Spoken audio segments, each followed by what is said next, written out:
Nampak? Jadi ini bahaya. Golongan yang taksub kepada mazhab fiqh ni juga menyumbang kepada kemunculan hadis palsu. Macam mana? Dia nak menangkan mazhab dia. Dia nak menangkan mazhab dia. Dia terpaksa reka hadis Nabi puji mazhab dia. Dan benda ni berlaku dalam sejarah Islam. Benda ni berlaku. Dalam hadis kononnya dikata Nabi kata sayakunu fi ummati rajulun yuqalu lahu Muhammad ibnu Idris fahuwa adarru ala ummati min iblis wa sayakunu fi ummati rajulun yuqalu lahu Abu Hanifah fahuwa siraju ummati. Mereka mengatakan akan muncul di kalangan umat aku ini, kata Nabi, seorang lelaki yang namanya Muhammad ibn Idris. Siapa Muhammad ibn Idris? Asy-Syafi'i. Imam Syafi'i. Nabi kata akan muncul di kalangan umat aku ni seorang lelaki yang namanya Muhammad ibn Idris. Dia lebih mudarat kepada umat aku berbanding iblis. Dan akan muncul di kalangan umat aku ni seorang lelaki yang namanya Abu Hanifah. Dia adalah pelita untuk umat aku. Siapa yang reka hadis ni? Orang yang taksub kepada mazhab Hanafi. Jadi bila orang mazhab Syafi'i dengar, tak boleh jadi ni, kita pun kena reka. Bagi yang taksub, Imam Syafi'i tak suruh, tapi dia taksub kepada mazhab fiqh. Sebenarnya mazhab fiqh ni, kalaulah kita telusuri sejarah tokoh-tokoh mazhab, kita akan dapati mereka sangat berlapang dada bersama mereka. Imam Syafi'i belajar dengan Imam Ahmad, Imam Ahmad belajar dengan Imam Syafi'i.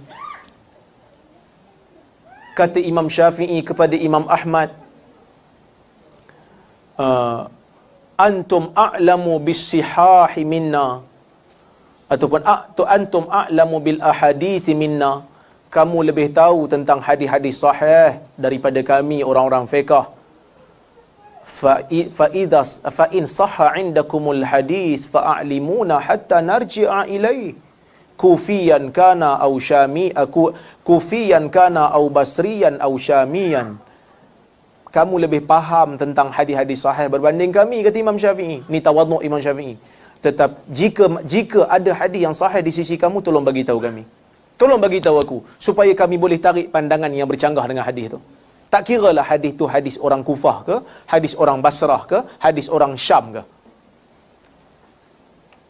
Imam Ahmad pun puji Imam Syafi'i. So mereka hidup dalam keadaan sangat-sangat harmoni.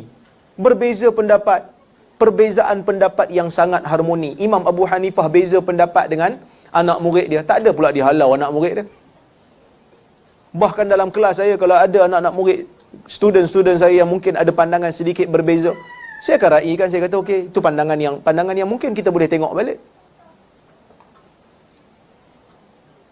Abu Yusuf anak murid kepada Abu Hanifah, bila mana dia kan duduk Iraq dalam masalah gantang.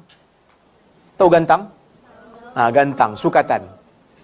Gantang ni Abu Hanifah dia ada pandangan berbeza daripada orang Madinah. Okey. Abu Yusuf bila dia pergi ke Madinah, dia jumpa dengan Imam Malik. Imam Malik orang Madinah. Dia tanya pasal gantang. Satu gantang kau berapa? Berapa retail? Imam Malik kata 1 mud. Mud ni 1/4 gantang. 1/4 gantang pada aku, pada orang Madinah, 1 retail 1/3. 1/3 retail. Retail ni satu macam timbangan zaman dulu lah. Lebih kurang 500 gram. Abu Hanifah kata 1 gantang 2 retail. Abu Yusuf mula-mula macam, beza dengan Abu Hanifah, beza dengan guru aku.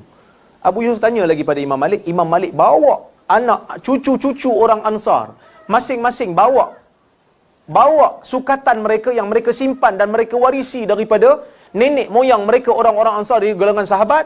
Akhirnya Abu Yusuf kata, benar pandangan Imam Malik. Dia tak kata Wahabi Imam Malik ni. Tu pun nak gaduh. Relax lah. Tak. Kebenaran mereka cari walaupun berada pada mazhab yang berbeza.